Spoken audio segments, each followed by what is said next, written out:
Assalamualaikum warahmatullahi wabarakatuh. Hai teman-teman, perkenalkan kami dari kelompok 2 yang beranggotakan Alfian Bayu Rahman, Jumliana Alfitriani, Maduri Rizky Pratiwi, dan Munirul Aswad.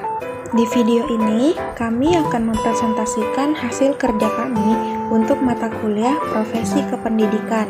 Saya sebagai perwakilan dari kelompok 2, Maduri Rizky Pratiwi, akan mempresentasikan hasil kerja kami yang berjudul Peran Guru dalam Memahami Siswa sebagai Dasar Pembelajaran.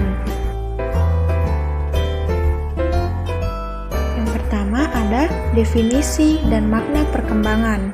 Nah, perkembangan adalah proses yang kompleks karena perkembangan merupakan hasil dari berbagai proses biologis, kognitif, sosial, dan moral.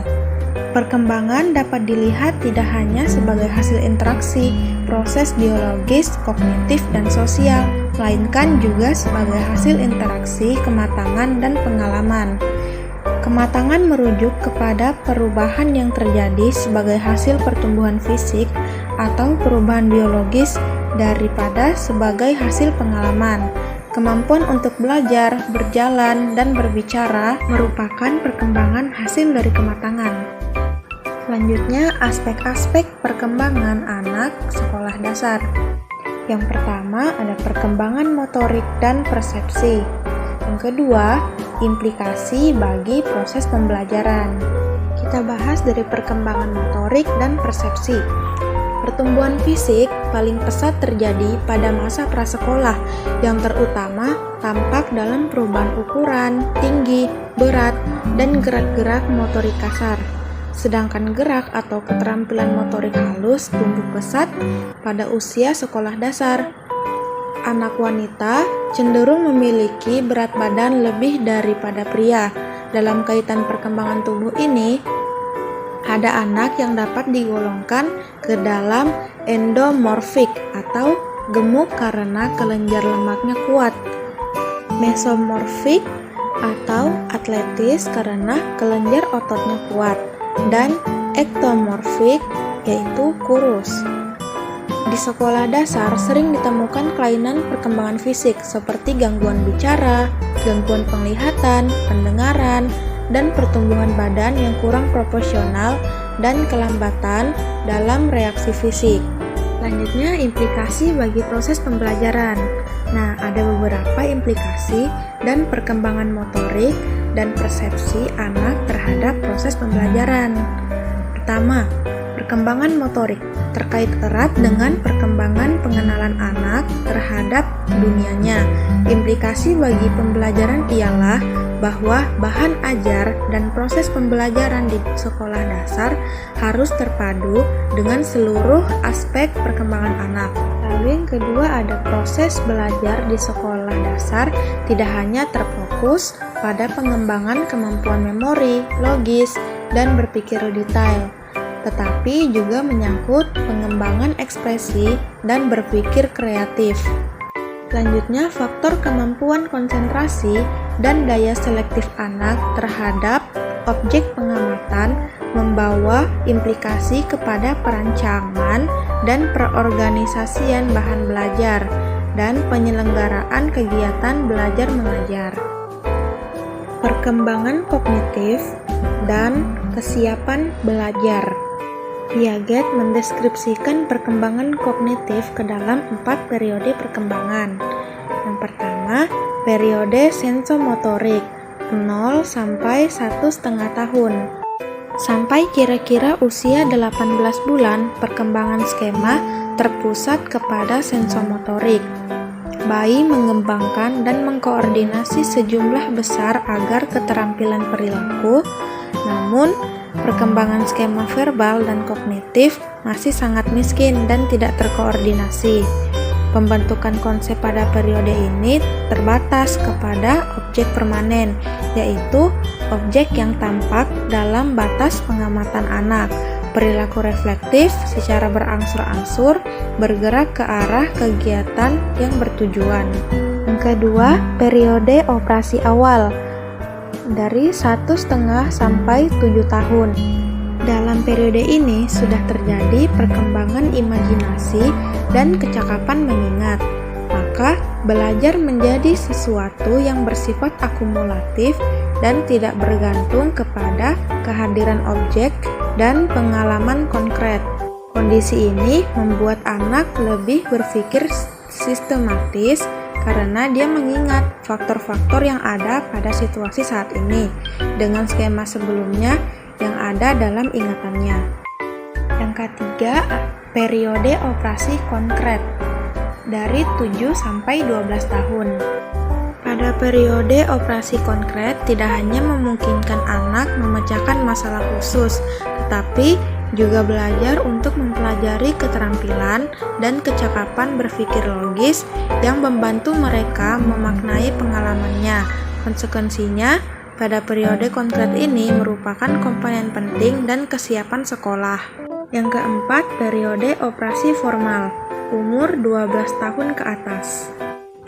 Ciri utama periode operasi formal ialah perkembangan kecakapan berpikir simbolis dan pemahaman isi secara bermakna tanpa bergantung kepada keberadaan objek fisik atau bahkan kepada imajinasi masa lain akan objek sejenis.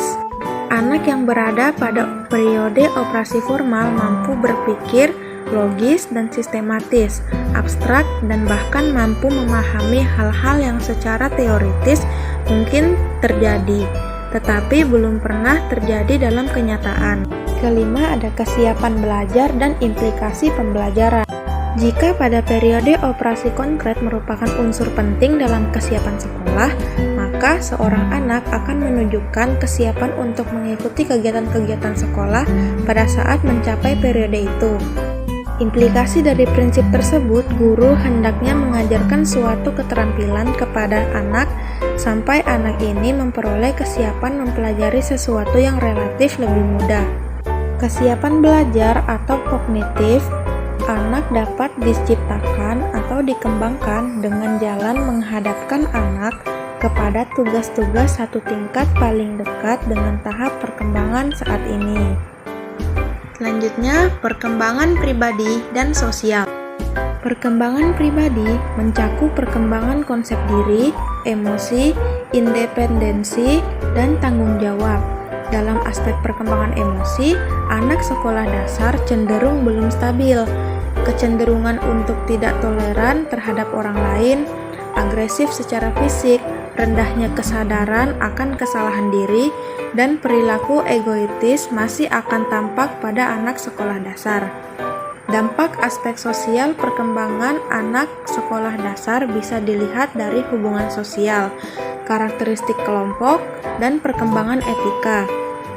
Hubungan sosial anak sekolah dasar ditandai dengan adanya kecenderungan untuk mulai senang berada bersama orang lain. Pendekatan perkembangan dalam pembelajaran di sekolah dasar. 1.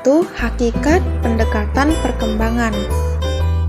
Pendekatan ini memandang anak sebagai subjek yang memiliki kecakapan mental yang berkembang terus, belajar sebagai proses kreatif, pengetahuan sebagai hasil belajar adalah suatu konstruksi yang terbentuk atas kontribusi bersama antara subjek dan objek, dan mengajar adalah menciptakan lingkungan belajar yang padan dengan perkembangan anak.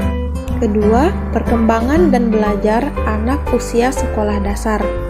Mulai dari keterpaduan perkembangan belajar, perkembangan fisik, perkembangan kognitif, dan perkembangan sosial, emosional, dan moral. Ketiga, perkembangan individual dalam pendekatan perkembangan.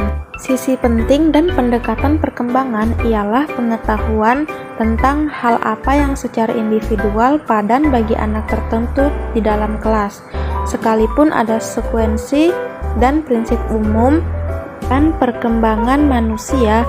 Namun, prinsip utama dan pendekatan perkembangan ialah bahwa anak itu unik, memiliki pola dan irama perkembangan, kepribadian, gaya belajar, dan latar belakang keluarga tersendiri. Ketika anak masuk sekolah, gambaran diri yang berasal dari keluarga terbawa ke kehidupan sekolah. Nah, disinilah peran orang tua sebagai partner guru menjadi penting. Yang keempat, paduan bagi implementasi pendekatan perkembangan. Ada pengembangan bahan ajar, interaksi guru dan siswa, hubungan antar keluarga dan program, dan evaluasi berorientasi perkembangan. Nah, itu saja yang dapat kami sampaikan mengenai peran guru dalam memahami siswa sebagai dasar pembelajaran. Apabila ada kekurangan, mohon dimaafkan. Terima kasih.